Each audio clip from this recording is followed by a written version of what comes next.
ವೆಂಕಟೇಶಾಯ. ತಿರುಮಲ ತಿರುಪತಿ ದೇವಸ್ಥಾನಗಳ ಶ್ರೀ ವೆಂಕಟೇಶ್ವರ ಕನ್ನಡ ಭಕ್ತಿವಾಹಿನಿಯು ಇದುವರೆಗೆ ಯಾಕೆ ಈ ಭಗವದ್ಗೀತಾ ಪಾರಾಯಣ ಮತ್ತು ಪ್ರವಚನವನ್ನು ನಾವು ಕೇಳಲೇಬೇಕು ಎಂದರ್ಥಕ್ಕೆ ಧರ್ಮಾರ್ಥ ಕಾಮ ಮೋಕ್ಷಗಳ ಪುರುಷಾರ್ಥಗಳಲ್ಲಿ ಮೋಕ್ಷವು ಪರಮಪುರುಷಾರ್ಥ ಎಂದು ತಿಳಿಯುತ್ತದೆ. ಅಂತಹ ಒಂದು ಅತ್ಯದ್ಭುತವಾದ ಈ ಭಗವದ್ಗೀತೆಯ ಪಾರಾಯಣ ಪ್ರವಚನ ನಮ್ಮ ಶ್ರೀ ವೆಂಕಟೇಶ್ವರ ಕನ್ನಡ ಭಕ್ತಿವಾಹಿನಿ ನಮ್ಮೆಲ್ಲರೂ ಕೂಡ ಕೊಡುಗೆ ನೀಡಿದೆ ಅಂತ ಹೇಳಿ ಅವರಿಗೆ ನಾವು ಎಷ್ಟೇ ಧನ್ಯವಾದಗಳು ಹೇಳಿದರೂ ಕೂಡ ಸಾಲಲ್ಲ ಅಂತ ಹೇಳಿ ಈಗ ನಾವು ಗುರುಗಳ ಪ್ರಾರ್ಥನೆಯನ್ನು ಮಾಡೋಣ. ಸಮಾಶ್ರಯೇದ್ ಗುರುಂ ಭಕ್ತ್ಯಾ ಸಮಾಶ್ರಯೇತ್ ಗುರುಂ ಭಕ್ತ್ಯಾ ಮಹಾವಿಶ್ವಾಸಪೂರ್ವಕಂ ನಿಕ್ಷಿಪೇತ್ ಸರ್ವಭಾರಾಂಶ್ಚ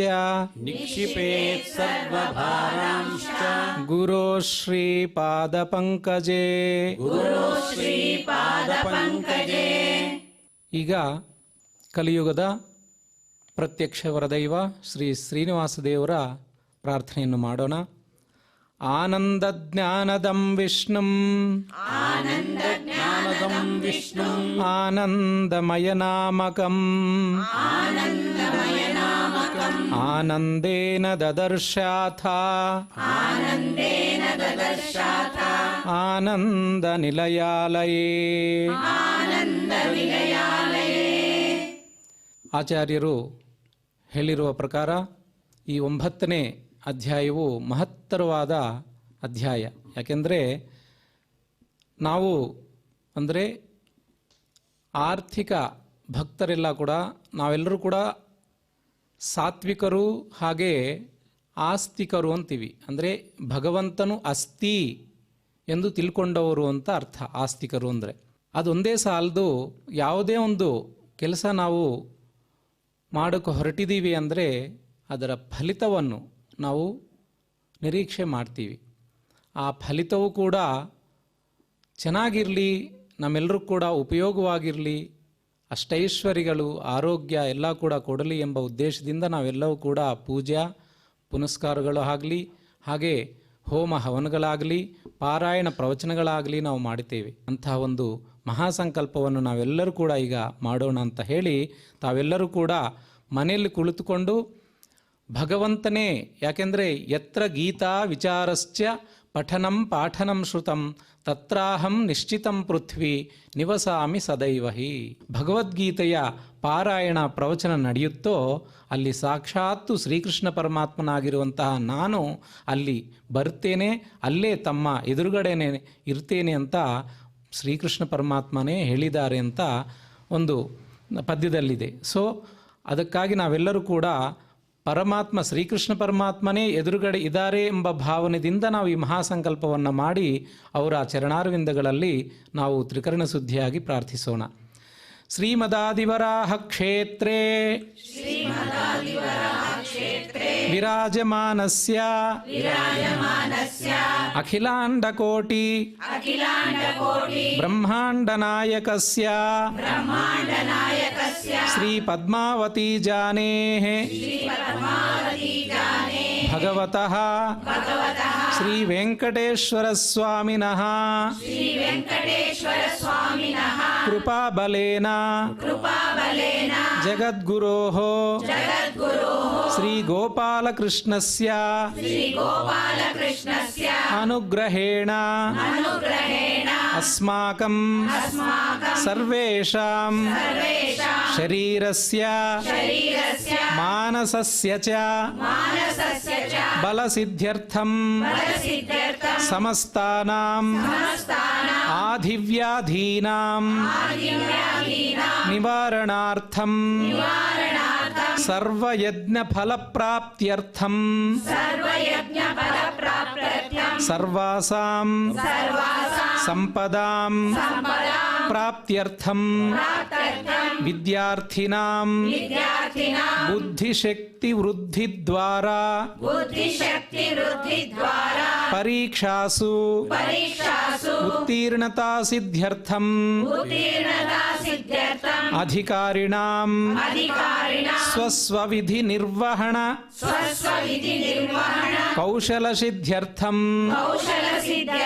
समस्त पापक्षयार्थम ज्ञान भक्ति वैराग्य सिद्ध्यर्थम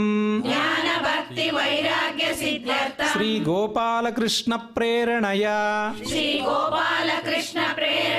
श्री गोपाल कृष्ण प्रीत्यर्थम श्रीमद्भगवद्गीतायाः नवमोऽध्यायान्तर्गत श्लोकपारायणं तथा भगवद्गीता प्रवचनं श्रवणं च करिष्यामहे। ಈಗ ಭಗವದ್ಗೀತೆಯ ಕರ್ತ ಆಗಿರುವಂತಹ ಶ್ರೀಕೃಷ್ಣ ಪರಮಾತ್ಮರ ಒಂದು ಪ್ರಾರ್ಥನೆಯನ್ನು ಮಾಡಿ ಮುಂದೆ ವರಿಸೋಣ ಅಂತ ಹೇಳಿ ಈಗ ನಾವೆಲ್ಲರೂ ಕೂಡ ಭಕ್ತಿ ಶ್ರದ್ಧೆಯಿಂದ ಶ್ರೀಕೃಷ್ಣ ಪರಮಾತ್ಮನ ಪ್ರಾರ್ಥನೆಯನ್ನು ಮಾಡೋಣ. ಕೃಷ್ಣಾಯ ವಾಸುದೇವಾಯ ಹರಯೇ ಪರಮಾತ್ಮನೇ ಪ್ರಣತಃ ಕ್ಲೇಶನಾಶಾಯ ಗೋವಿಂದಾಯ ನಮೋ ನಮಃ. ನಾವು ನಿತ್ಯ ಪಾರಾಯಣ ಗ್ರಂಥವಾಗಿ ನಾವೆಲ್ಲರೂ ಕೂಡ ಈ ಭಗವದ್ಗೀತಾ ಗ್ರಂಥವನ್ನು ಒಂದು ಸನಾತನ ಧರ್ಮದ ವೈದಿಕ ಶಾಸ್ತ್ರದಲ್ಲಿ, ವೈದಿಕ ಇತಿಹಾಸದಲ್ಲಿ ಅಥವಾ ವೈದಿಕ ಸಾಹಿತ್ಯದಲ್ಲಿ ಭಗವದ್ಗೀತವೇ ನಮಗೆ ಹತ್ತಿರವಾದ ಗ್ರಂಥ ಈ ಕಲಿಯುಗದಲ್ಲಿ. ಅಂಥ ಒಂದು ಭಗವದ್ಗೀತಾ ಗ್ರಂಥವನ್ನು ನಾವು ಗ್ರಂಥವನ್ನಾಗಿ ತಿಳ್ಕೊಳ್ಳೋದೇ ಸಾಕ್ಷಾತ್ತು ಪರಮಾತ್ಮನಾಗಿರುವಂತಹ ಶ್ರೀಕೃಷ್ಣ ಪರಮಾತ್ಮ ಗ್ರಂಥ ಮೂಲಕವಾಗಿ ನಮ್ಮೆಲ್ಲರ ಮುಂದೆ ಇದ್ದಾರೆ ಎಂಬ ಉದ್ದೇಶದಿಂದ ನಾವೆಲ್ಲರೂ ಕೂಡ ಈಗ ಭಗವದ್ಗೀತಾ ಪ್ರಾರ್ಥನೆಯನ್ನು ಮಾಡೋಣ. ಶಾಸ್ತ್ರೇಷು ಭಾರತಂ ಸಾರಂ ತತ್ರ ನಾಮ ಸಹಸ್ರಕಂ ವೈಷ್ಣವಂ ಕೃಷ್ಣಗೀತಾ ಚ ತಜ್ಞಾನಾತ್ ಮುಚ್ಯತೇಂಜಸಾ. ವೇದವ್ಯಾಸರ ಮೂಲಕವೇ ನಮಗೆ ಲಭಿಸಿದೆ ಎಂಬ ಉದ್ದೇಶದಿಂದ ವೇದವ್ಯಾಸ ಮುನಿಗಳ ಒಂದು ಪ್ರಾರ್ಥನೆಯನ್ನು ಮಾಡಿ ತದನಂತರ ಪಾರಾಯಣಕ್ಕೆ ನಾವೆಲ್ಲರೂ ಕೂಡ ಹೋಗೋಣ ಅಂತ ಹೇಳಿ ಈಗ ತಾವೆಲ್ಲರೂ ಕೂಡ ಅಲ್ಲೇ ವೇದವ್ಯಾಸರನ್ನು ತಮ್ಮ ತಮ್ಮ ಮನದಲ್ಲಿ ನೆನೆಸಿಕೊಂಡು ಈ ವೇದವ್ಯಾಸರ ಒಂದು ಪ್ರಾರ್ಥನೆಯನ್ನು ಮಾಡಿ. ವೇದವ್ಯಾಸ ಗುಣಾವಾಸ ವಿದ್ಯಾಧೀಶ ಸತಾಂ ವಶ ಮಾಂ ನಿರಾಶಂ ಗತ ಕ್ಲೇಶಂ ಕುರ್ವನಾಶಂ ಹರೇ ನಿಶಂ. ಈಗ ಭಗವದ್ಗೀತೆಯ 9ನೇ ಅಧ್ಯಾಯದ ರಾಜವಿದ್ಯಾರಾಜಗುಹ್ಯ ಯೋಗ ಎಂಬ ಒಂದು ನಾಮಾಂಕಿತವಾದ ಈ ಅಧ್ಯಾಯದ ಪ್ರವಚನವನ್ನು ಆಚಾರ್ಯರು ತಮ್ಮೆಲ್ಲರಿಗೂ ಕೂಡ ಸರಳವಾಗಿ ಸುಲಭವಾಗಿ ಅರ್ಥ ಆಗೋ ಥರ ಈಗ ಅವರ ಪ್ರವಚನವನ್ನು ಮಾಡ್ತಾರೆ. ನಾವೆಲ್ಲರೂ ಕೂಡ ಭಕ್ತಿ ಶ್ರದ್ಧೆಯಿಂದ ಕೇಳೋಣ ಅಂತ ಹೇಳಿ ತಮ್ಮೆಲ್ಲರಲ್ಲಿ ಮನವಿ ಮಾಡ್ತಾ ಇದ್ದೇನೆ. ಶ್ರೀ ಗುರುಭ್ಯೋ ನಮಃ, ಪರಮಗುರುಭ್ಯೋ ನಮಃ, ಪೂರ್ವಗುರುಭ್ಯೋ ನಮಃ. ಶ್ರೀಮದಾನಂದತೀರ್ಥ ಭಗವತ್ಪಾದಾಚಾರ್ಯ ಗುರುಭ್ಯೋ ನಮಃ. ಶ್ರೀ ವೇದವ್ಯಾಸಾಯ ನಮಃ. ಶುಕ್ಲಾಂಬರಧರಂ ವಿಷ್ಣುಂ ಶಶಿವರ್ಣಂ ಚತುರ್ಭುಜಂ ಪ್ರಸನ್ನವದನಂ ಧ್ಯಾಯೇತ್ ಸರ್ವವಿಘ್ನೋಪಶಾಂತಯೇ. ಸರ್ವವಿಘ್ನಪ್ರಶಮನಂ ಸರ್ವಸಿದ್ಧಿಕರಂ ಪರಂ ಸರ್ವಜೀವಪ್ರಣೇತಾರಂ ವಂದೇ ವಿದಯದಂ ಹರಿಂ. ಲಕ್ಷ್ಮೀನಾರಾಯಣಂ ವಂದೇ ತದ್ಭಕ್ತಪ್ರವರೋ ಹಿ ಯಃ ಶ್ರೀಮದಾನಂದತೀರ್ಥಾಖ್ಯೋ ಗುರುಸ್ತಂಚ ನಮಾಮ್ಯಹಂ. ವೇದೇ ರಾಮಾಯಣೇ ಚೈವ ಪುರಾಣೇ ಭಾರತೆ ತಥಾ ಆದಾವಂತೆ ಚ ಮಧ್ಯೆ ಚ ವಿಷ್ಣು ಸರ್ವತ್ರ ಗೀಯತೆ. ರಮಾಪತಿಂ ಪೂರ್ಣಗುಣಂ ಮುಕುಂದಂ ವ್ಯಾಸಂಚ ವಿಜ್ಞಾನ ಸಹಸ್ರಭಾನುಂ ಪೂರ್ಣಪ್ರಬೋಧಂಚ ಸುತತ್ವದೀಪಂ ಕ್ರಮಾದ್ಗುರುಂಶ್ಚ ಪ್ರಣಮಾಮಿ ಮೂರ್ಧ್ನಾ. ದೇವಂ ನಾರಾಯಣಂ ನತ್ವಾ ಸರ್ವದೋಷವಿವರ್ಜಿತಂ ಪರಿಪೂರ್ಣಂ ಗುರುಂಶ್ಚ ಆನ್ ಗೀತಾರ್ಥಂ ವಕ್ಷ್ಯಾಮಿ ಲೇಶತಃ. ಭಗವದ್ಗೀತೆಯ ವಾಚನ ಪ್ರವಚನದ ಕಾರ್ಯಕ್ರಮದ 9ನೇ ಅಧ್ಯಾಯದ ಶ್ಲೋಕಗಳ ವ್ಯಾಖ್ಯಾನಕ್ಕೆ ತಮ್ಮೆಲ್ಲರಿಗೂ ಕೂಡ ಆದರಪೂರ್ವಕವಾದ ಸ್ವಾಗತವನ್ನು ಬಯಸ್ತಾ ಇದ್ದೇನೆ. ಶ್ರೀ ವೆಂಕಟೇಶ್ವರ ಕನ್ನಡ ಭಕ್ತಿವಾಹಿನಿ ನಮಗಾಗಿ ಪ್ರಸ್ತುತಪಡಿಸಿರುವ ಈ ಕಾರ್ಯಕ್ರಮದ ಸದುಪಯೋಗವನ್ನು ಹೆಚ್ಚು ಹೆಚ್ಚು ಮಂದಿ ಪಡೆದುಕೊಳ್ಳೋಣ. ಈಗಾಗಲೇ ಪಡೆದುಕೊಳ್ಳದ ವ್ಯಕ್ತಿಗಳಿಗೂ ಕೂಡ ಈ ವಿಚಾರವನ್ನು ತಿಳಿಸೋಣ. ತನ್ಮುಖಾಂತರವಾಗಿ ಸಮಗ್ರವಾದ ಶಾಸ್ತ್ರದ ಸಾರ ಅಂತ ಕರೆಸ್ಕೊಂಡಿರುವ ಭಗವದ್ಗೀತೆ, ಅದರ ಪಠಣದಲ್ಲಿ ಭಾಗಿಯಾಗೋದು, ಅದರ ಅರ್ಥವನ್ನು ತಿಳಿದುಕೊಂಡು ಆ ಅರ್ಥದ ಮಂಥನವನ್ನು, ವಿಚಾರಗಳ ಮಂಥನವನ್ನು ಮಾಡ್ತಾ ನಮ್ಮ ಜೀವನವನ್ನು ಸಾರ್ಥಕ ಮಾಡಿಕೊಳ್ಳೋದು, ಈ ಪ್ರಕ್ರಿಯೆಗೆ ತೊಡಗುತ್ತಾ ಇದ್ದೇವೆ. ಶ್ರೀಕೃಷ್ಣ ಅರ್ಜುನನನ್ನು ಕುರಿತು ತಾನೇ ತನ್ನ ಮನಸ್ಸಿನಲ್ಲಿ ಪ್ರಶ್ನೆಗಳನ್ನು ಮಾಡಿಕೊಳ್ತಾ, ಅರ್ಜುನ ಮನಸ್ಸಿನಲ್ಲಿ ಈ ಪ್ರಶ್ನೆಗಳು ಉದಯಿಸ್ತಾ ಇದೆ. ಅಷ್ಟೇ ಅಲ್ಲ, ಈ ಸದ್ಯಕ್ಕೆ ಪ್ರಕೃತದಲ್ಲಿ ಅರ್ಜುನನನ್ನು ಮುಂದಿರ್ಬೋದು ನಿಜ, ಆದರೆ ಕೋಟಿ ಕೋಟಿ ಮಂದಿ ಮುಂದೆ ಭಗವದ್ಗೀತೆಯನ್ನು ಓದುವಾಗ ಅವರ ಮನದಲ್ಲಿ ಏಳುವಂಥ ಪ್ರಶ್ನೆಗಳೇನಿದೆ, ಆ ಪ್ರಶ್ನೆಗಳನ್ನು ಕೂಡ ಪೂರ್ವಭಾವಿಯಾಗಿ ಶ್ರೀಕೃಷ್ಣ ತನ್ನ ಮನಸ್ಸಿನಲ್ಲಿ ತಂದುಕೊಳ್ತಾ ಆ ಎಲ್ಲ ಪ್ರಶ್ನೆಗಳಿಗೂ ಸಮಾಧಾನವನ್ನು ಕೊಟ್ಟು ಸಜ್ಜನರನ್ನು ತೃಪ್ತಿಪಡಿಸಬೇಕು ಅನ್ನೋ ಉದ್ದೇಶದಿಂದ ತಾನು ಭಗವದ್ಗೀತೆಯಲ್ಲಿ ಈ ಶ್ಲೋಕವನ್ನು ಹೇಳ್ತಾ ಇದ್ದಾನೆ. ನ ಚ ಮಾಂ ತಾನಿ ಕರ್ಮಾಣಿ ನಿಬದ್ಧಂತಿ ಧನಂಜಯ ಉದಾಸೀನವದಾಸೀನಂ ಅಸಕ್ತಂ ತೇಷು ಕರ್ಮಸು ಅಂತ ಈ ಶ್ಲೋಕವನ್ನು ತಿಳಿಸ್ದ. ಹೇ ಅರ್ಜುನ, ಈ ಪ್ರಪಂಚದ ಸೃಷ್ಟಿಯಾದಿ ಕಾರ್ಯಕ್ರಮಗಳನ್ನು ನಾನು ಮಾಡ್ತಾಯಿದ್ದೀನಲ್ಲ, ಮಾಡ್ತಾಯಿದ್ದರೆ ನಾನು ತಟಸ್ಥನಂತೆ ಇರ್ತೇನೆ. ಇದರಲ್ಲಿ ನನಗೆ ವಿಶೇಷವಾದ ಆಸಕ್ತಿಯೂ ಇಲ್ಲ, ಯಾವ ವಿಧವಾದ ಪ್ರಯೋಜನವೂ ಇಲ್ಲ. ಆದ್ದರಿಂದ ನನಗೆ ಯಾವ ವಿಧವಾದ ಆಯಾಸವೂ ಇಲ್ಲ ಇದರಲ್ಲಿ. ಆದ್ದರಿಂದ ಈ ಕರ್ಮಗಳ ಬಂಧನಕ್ಕೆ, ನೀವೆಲ್ಲರೂ ಕರ್ಮಗಳನ್ನು ಮಾಡಿದಾಗ ಕರ್ಮಬಂಧನಕ್ಕೆ ಒಳಗಾಗೋಗ್ತೀರ, ಆದರೆ ಜಗತ್ತಿನಲ್ಲಿ ನಾನು ಮಾತ್ರ ಯಾವುದೇ ವಿಧವಾದ ಕರ್ಮಬಂಧನಕ್ಕೆ ನಾನು ಒಳಗಾಗೋದಿಲ್ಲ ಅಂತ ಕೃಷ್ಣ ಈ ಶ್ಲೋಕದಲ್ಲಿ ತಿಳಿಸಿದಾಗ ಅನಂತರದಲ್ಲಿ ಆ ಶ್ಲೋಕದ ವ್ಯಾಖ್ಯಾನವನ್ನು ಮಾಡ್ತಾ ತಿಳಿಸ್ತಾ ಇದ್ದಾರೆ. ಹಾಗಾದರೆ ಭಗವಂತ ಇದ್ದಾನೆ, ಅವನು ಉದಾಸೀನ ಅಂತಲೇ ಅಂದ್ಬಿಡ್ಬೋದಾಗಿತ್ತಲ್ಲ, ಉದಾಸೀನನಂತೆ ಅಂತ ಹೇಳಿಕೊಂಡು ಇಲ್ಲ ಭಗವಂತ ಏನು ಕೆಲಸನೇ ಮಾಡೋದಿಲ್ಲ. ಉದಾಸೀನ ಒಬ್ಬ ವ್ಯಕ್ತಿ ಇದ್ದಾನೆ, ತುಂಬ ಉದಾಸೀನ ಅವನು, ಅಂದ್ರೇನೋ ಏನು ಕೆಲಸ ಮಾಡೋದಿಲ್ಲ. ಹಾಗಾದರೆ ಭಗವಂತನೂ ಕೂಡ ಉದಾಸೀನನಂತೆ ಅಂದಾಗ ಹಾಗಾದರೆ ಏನು ಕೆಲಸನೇ ಮಾಡದೆ ಸುಮ್ಮನೆ ಇದ್ದುಬಿಡ್ತಾನೆ ಅಂತ ಯಾಕೆ ಹೇಳಬಾರ್ದು ಅಂತಂದರೆ, ಹಂಗೆ ಹೇಳಲಿಕ್ಕೆ ಬರೋದಿಲ್ಲ. ಇಡೀ ಜಗತ್ತಿನ ಸೃಷ್ಟಿಯಾದಿಗಳನ್ನು ಮಾಡೋರು ಯಾರು? ಅವಾಗ ಯಾರೂ ಮಾಡೋರಿಲ್ಲ. ಬೇರೆ ಆನಂದದ ಪರಿಪೂರ್ಣತೆಯನ್ನು ಪಡೆದಂಥ, ಲೋಕೋತ್ತರವಾದ ಆನಂದವನ್ನು ಪಡೆದಂಥವನು, ಅಪರಿಮಿತವಾದ ಆನಂದದ ಸಾಗರನಾದವನು ಭಗವಂತ. ಆದ್ದರಿಂದ ಈ ಸೃಷ್ಟಿಯಾದಿ ಕ್ರಿಯೆಗಳನ್ನು ಅವನ ಕೈಲಿ ಮಾಡಲಿಕ್ಕಾಗ್ತಾ ಇದೆ. ಆದ್ದರಿಂದ ಭಗವಂತ ಕ್ರಿಯೆನೇ ಮಾಡ್ತಾ ಇಲ್ಲ ಅಂತ ಅಂದುಬಿಟ್ರೆ ಇಡೀ ಜಗತ್ತು ನಮ್ಮ ಕಣ್ಣೆದುರಿಗೆ, ನಾವಾಗಲಿ ನೀವಾಗಲಿ ಇಡೀ ಜಗತ್ತು ಯಾವುದೂ ಇರ್ತಿರಲಿಲ್ಲ. ಅದನ್ನು ಪ್ರಮಾಣಗಳು ಭಾಗವತ ಪ್ರಮಾಣದಲ್ಲಿ ಹೇಳ್ತಾರೆ. ದ್ರವ್ಯಂ ಕರ್ಮ ಚ ಕಾಲಶ್ಚ ಸ್ವಭಾವೋ ಜೀವ ಏವ ಚ ಯದನುಗ್ರಹತಃ ಸಂತಿ ನ ಸಂತಿ ಯದುಪೇಕ್ಷೆಯ. ಉಪೇಕ್ಷೆ ಮಾಡಿಬಿಡ್ಲಿ ಭಗವಂತ, ಕೆಲಸನೇ ಮಾಡೋದು ಬೇಡ ಅಂದರೆ ಯದುಪೇಕ್ಷೆಯ ನ ಸಂತಿ ಏವ.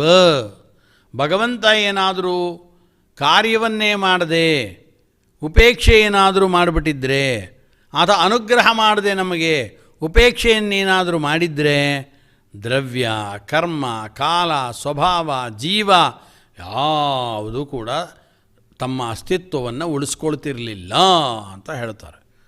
ಅದಕ್ಕೋಸ್ಕರ ದ್ರವ್ಯ ಅಂದರೆ ಏನಪ್ಪ? ದ್ರವ್ಯ ಅಂದರೆ ಪ್ರಕೃತ್ಯಾದಿಗಳು.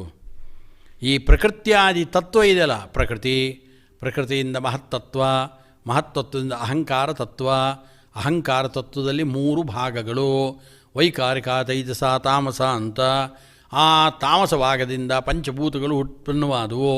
ಹಾಗೆಯೇ ತೈಜಸ ಭಾಗ ಇದೆ, ದೇವತೆಗಳ ಶರೀರ ಸೃಷ್ಟಿ ಆಯಿತು, ಮನಸ್ಸಿನ ಸೃಷ್ಟಿ ಆಯಿತು ಅಂತ ಹೇಳ್ತೀವಿ.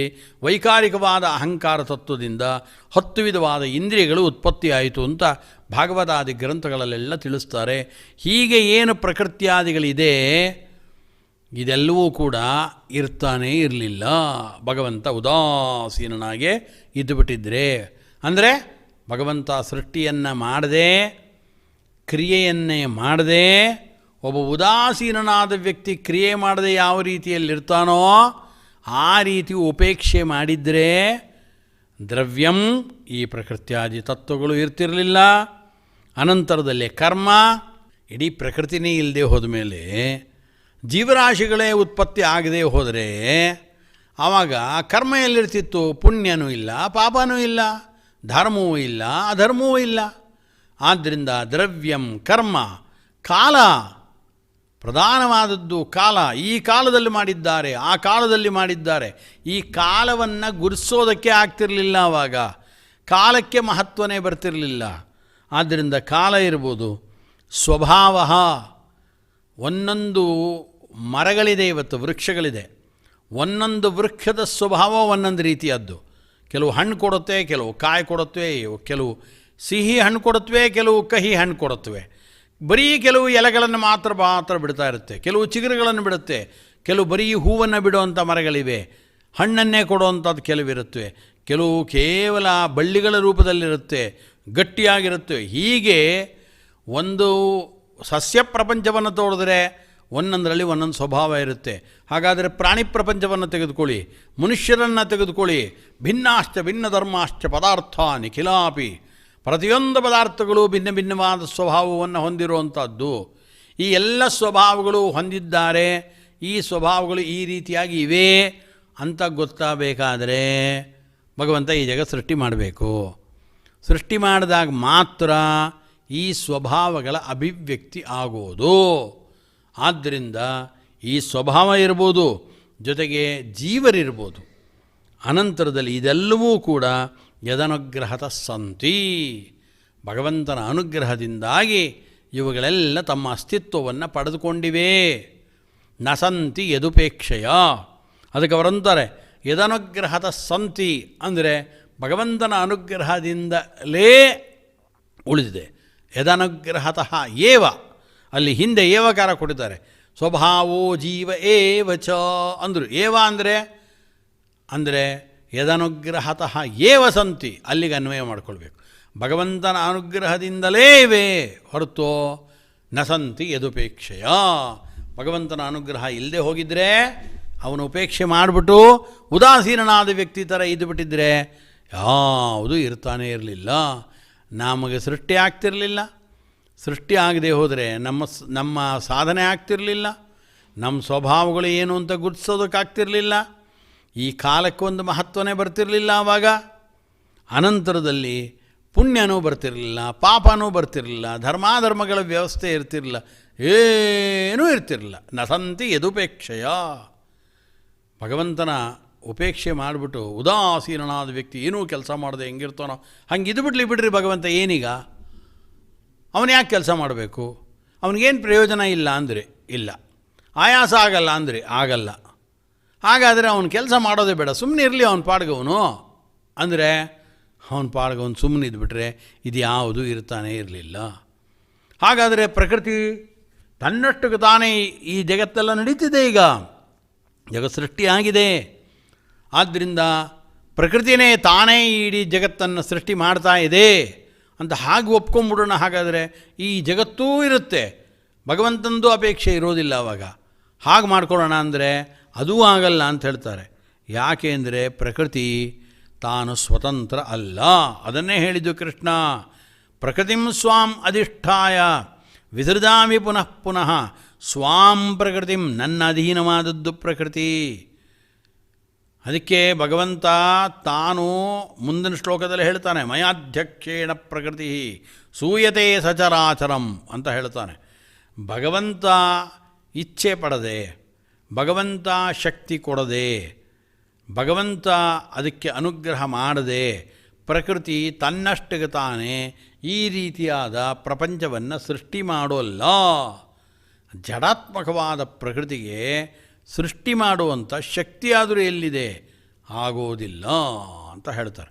ಅದು ಈ ವ್ಯವಸ್ಥಿತವಾದ ಏನು ಸೃಷ್ಟಿ ಇದೆಯಲ್ಲ, ಏನು ಎಷ್ಟು ಕ್ರಮಬದ್ಧವಾದ ಪ್ರಪಂಚವನ್ನು ಕಣ್ಣು ಮುಂದೆ ನಾವು ನೋಡ್ತಾ ಇದ್ದೇವೆ. ಒಬ್ಬ ವ್ಯಕ್ತಿ ಜೀವ ಇದ್ದಾನೀಗ, ಆ ಜೀವನಿಗೆ ಒಂದು ಸುಂದರವಾದ ದೇಹ ಕೊಟ್ಟ.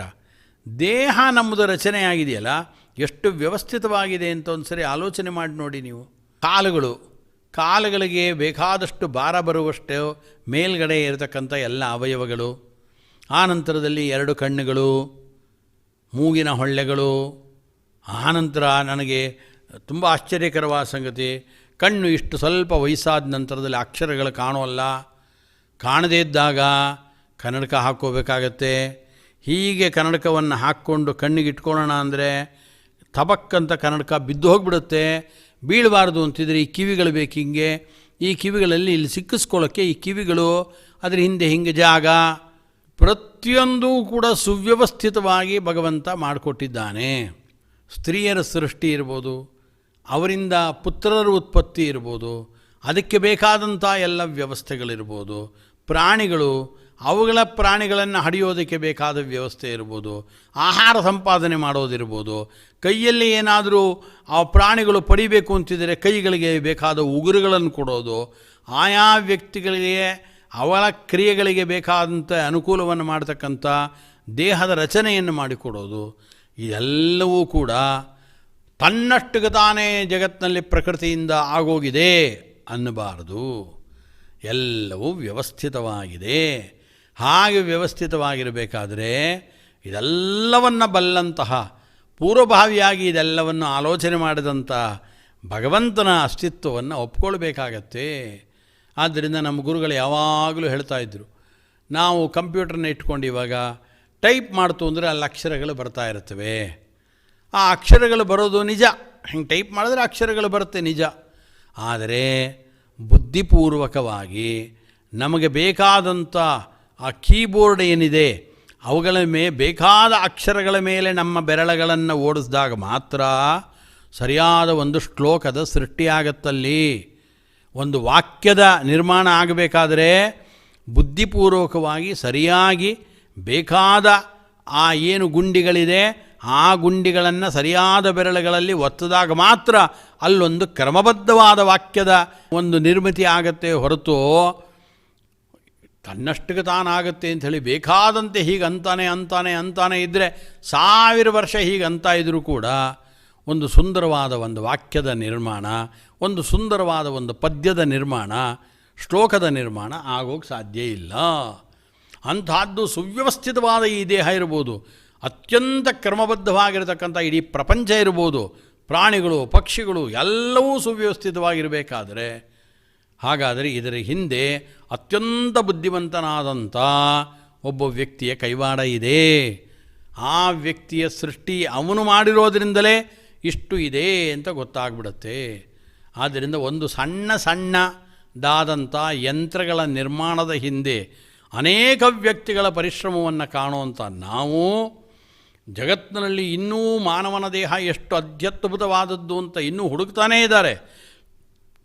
ಇಂಥ ಅತ್ಯದ್ಭುತವಾಗಿರತಕ್ಕಂಥ ಮಾನವನ ದೇಹದ ಸೃಷ್ಟಿಯನ್ನು ಮಾಡಿದ ಭಗವಂತ ಇದ್ದಾನಲ್ಲ, ಅವನ ಒಂದು ಜ್ಞಾನದ ಬಗ್ಗೆ, ಅವನ ಕ್ರಿಯೆ ಬಗ್ಗೆ ನಾವೇನು ಹೇಳೋಕ್ಕೆ ಸಾಧ್ಯ? ಆದ್ದರಿಂದ ತನ್ನಷ್ಟಕ್ಕೆ ತಾನೇ ಉದಾಸೀನ ಭಗವಂತ ಸುಮ್ಮನಿದ್ದು ಬಿಡ್ತಾನೆ. ತನ್ನಷ್ಟಕ್ಕೆ ತಾನೇ ಪ್ರಕೃತಿನೇ ಇಡೀ ಜಗತ್ತನ್ನು ಸೃಷ್ಟಿ ಮಾಡುತ್ತೆ. ಇಲ್ಲ, ಒಬ್ಬ ಪ್ರಯೋಜಕನಾದಂಥ ಒಬ್ಬ ವ್ಯಕ್ತಿ ಇರಬೇಕಲ್ಲಿ. ಆತ ಎಲ್ಲವನ್ನು ತಿಳಿಸ್ಕೊಡ್ಬೇಕು, ಜ್ಞಾನವನ್ನು ಕೊಡಬೇಕು. ಅವರಿಗೆ ಕೊಟ್ಟಾಗಲೇ ಇನ್ನೊಬ್ಬರ ಮುಖಾಂತರ ಕೆಲಸ ಮಾಡಿಸಿರ್ಬೋದು ಭಗವಂತ. ತಾನೂ ಅವರೊಳಗಡೆ ಕೂತು ಶಕ್ತಿಯನ್ನು ಕೊಟ್ಟು ಕೆಲಸ ಮಾಡಿಸಿದ್ದಾನೆ ಹೊರತು ಭಗವಂತನ ಯಾವುದೇ ವಿಧವಾದ ಪ್ರವೃತ್ತಿ ಇಲ್ಲದೆ, ಚೇಷ್ಟೆ ಇಲ್ಲದೆ, ಅರ್ಥಾತ್ ಕ್ರಿಯೆ ಭಗವಂತ ತಿಳಿಸದೆ, ಅವನ ಇಚ್ಛಾಶಕ್ತಿ, ಜ್ಞಾನಶಕ್ತಿ, ಕ್ರಿಯಾಶಕ್ತಿಗಳು ಇಲ್ಲದೆ ಇಡೀ ಜಗತ್ತಿನ ಸೃಷ್ಟಿ ಆಯಿತು ಅಂತ ಹೇಳಬಾರದು ಅಂತ ತಿಳಿಸ್ತಾರೆ. ಅದಕ್ಕೋಸ್ಕರ ದ್ರವ್ಯಂ ಕರ್ಮ ಚ ಕಾಲಶ್ಚ ಸ್ವಭಾವೋ ಜೀವ ಏವಚ ಯದನುಗ್ರಹದ ಸಂತಿನ ಸಂತಿ ಯದುಪೇಕ್ಷೆಯ ಅಂತಂದರು. ಯಸ್ಯ ಅಸಕ್ತೈವ ಸರ್ವಕರ್ಮ ಶಕ್ತಿ ಕುತಸ್ತಸ್ಯ ಸರ್ವಕರ್ಮ ಬಂಧ. ಆದ್ದರಿಂದ ನಾವೇನು ಹೇಳೋಕ್ಕೆ ಹೊರಟಿದ್ದು ಆರಂಭದಲ್ಲಿ ಅಂದರೆ, ಭಗವಂತ ಇಷ್ಟೆಲ್ಲ ಜಗತ್ತಿನ ಸೃಷ್ಟಿ ಮಾಡಿದಾಗ ನಾವು ಒಂದೊಂದು ಸಣ್ಣ ಕೆಲಸವನ್ನು ಮಾಡೋಕ್ಕೆ ಹೋದಾಗಲೇ ಕರ್ಮಬಂಧಕ್ಕೆ ನಾವು ಒಳಗಾಗೋಗ್ತೀವಿ. ಅದೇ ರೀತಿಯಾಗಿ ಭಗವಂತ ಬಂಧಿತನಾಗ್ತಾನ ಅಂದರೆ ಇಲ್ಲ ಅಂತ ಈ ಶ್ಲೋಕದಲ್ಲಿ ಕೃಷ್ಣ ಸ್ವತಃ ನಚಮಾಂ ತಾನಿ ಕರ್ಮಾಣಿ ನಿಬದ್ಧಂತಿ ಧನಂಜಯ ಉದಾಸೀನವದಾಸೀನಂ ಅಸಕ್ತಂ ತೇಷು ಕರ್ಮಸು ಅಂತ ತಿಳಿಸ್ತಾರೆ. ಇದನ್ನೇ ಸ್ಫುಟ ಮಾಡ್ತಾ ಇರೋದು ಏನಪ್ಪ ಅಂದರೆ, ನಾವು ಕರ್ಮಗಳನ್ನು ಮಾಡಿದಾಗ ಕರ್ಮಗಳಿಂದ ನಮಗೊಂದು ಲಾಭ ಇದೆ. ಭಗವಂತನಿಗೇನಾದರೂ ಲಾಭ ಇದೆಯೋ ಅಂದರೆ, ಒಂದು ಕೆಲಸ ಮಾಡಿದ್ವಿ ಅಂತ ಇಟ್ಕೊಳ್ಳಿ, ಎರಡನೇ ಬಾರಿ ಅದೇ ಕೆಲಸವನ್ನು ನಮಗೆ ಮಾಡಬೇಕಾದ್ರೆ, ಅಥವಾ ಮೂರನೇ ಬಾರಿ, ನಾಲ್ಕನೇ ಬಾರಿ, ಐದನೇ ಬಾರಿ ಒಂದೇ ಕೆಲಸವನ್ನು ಮಾಡಬೇಕಾದ್ರೆ ಅದರಲ್ಲಿ ನಮಗೊಂದು ನೈಪುಣ್ಯ ಬಂದಿರುತ್ತೆ. ಅಥವಾ ತುಂಬ ಕಷ್ಟಕರವಾದ ಕೆಲಸಗಳನ್ನು ಪ್ರತಿನಿತ್ಯ ನಾವು ಮಾಡ್ತಾನೇ ಇತ್ತು ಅಂತಂದರೆ ನಮ್ಮ ದೇಹದ ಶಕ್ತಿಯೆಲ್ಲ ಕುಂಠಿತವಾಗೋಗುತ್ತೆ. ಆದ್ದರಿಂದ ಕರ್ಮಗಳನ್ನು ಮಾಡ್ತಾ ಕೆಲವು ಸರಿ ಬೆಳಿತೀವಿ, ಕೆಲವು ಸರಿ ಕಳ್ಕೊಳ್ತೀವಿ. ಆದರೆ ಭಗವಂತ ಇಡೀ ಜಗತ್ತಿನ ಸೃಷ್ಟಿಯನ್ನು ಎಷ್ಟು ಸರಿ ಮಾಡಿದ್ದಾನೆ ಭಗವಂತ, ಎಷ್ಟು ಪ್ರಳಯವನ್ನು ಮಾಡ್ತಾನೆ. ಅನಾದಿ ಅನಂತ ಕಾಲದಿಂದ ಈ ಸೃಷ್ಟಿ ಪ್ರಕ್ರಿಯೆ, ಪ್ರಳಯ ಪ್ರಕ್ರಿಯೆ, ಪಾಲನ ಪ್ರಕ್ರಿಯೆ ಅಂತ ಜರುಗುತ್ತಾ ಇದೆ. ಆದರೆ ಭಗವಂತ ಇದರಿಂದ ಒಂದಿಂಚೂ ಬೆಳವಣಿಗೆಯನ್ನು ಪಡೆದವನಲ್ಲ. ಅರ್ಥಾತ್ ಒಂದೇ ಒಂದು ಸಣ್ಣ ಲಾಭವನ್ನೂ ಪಡೆಯಲಿಲ್ಲ ಭಗವಂತ. ಕೊರತೆಯೂ ಭಗವಂತನಿಗೆ ಅವನಿಂದ ಕಳ್ಕೊಂಡಿದ್ದು ಏನೂ ಇಲ್ಲ, ಪಡ್ಕೊಂಡಿದ್ದು ಏನೂ ಇಲ್ಲ.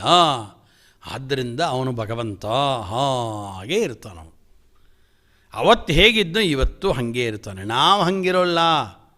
ನಾವು ಯಾವುದಾದ್ರೂ ಕರ್ಮವನ್ನು ಮಾಡೋಕ್ಕೆ ಹೊರಟಾಗ ನಮ್ಮ ಬುದ್ಧಿ ಬೆಳವಣಿಗೆ ಆಯಿತು, ನಮ್ಮ ಬ್ಯಾಂಕ್ ಬ್ಯಾಲೆನ್ಸ್ ಜಾಸ್ತಿ ಆಗೋಕ್ಕೆ ಹೋಯಿತು. ಅಥವಾ ಕೆಲವು ಸರಿ ಬುದ್ಧಿಯೆಲ್ಲ ಕಳ್ಕೊಳ್ತೀವಿ, ಬ್ಯಾಂಕ್ ಬ್ಯಾಲೆನ್ಸ್ ಎಲ್ಲ ಕಳ್ಕೊಳ್ತೀವಿ.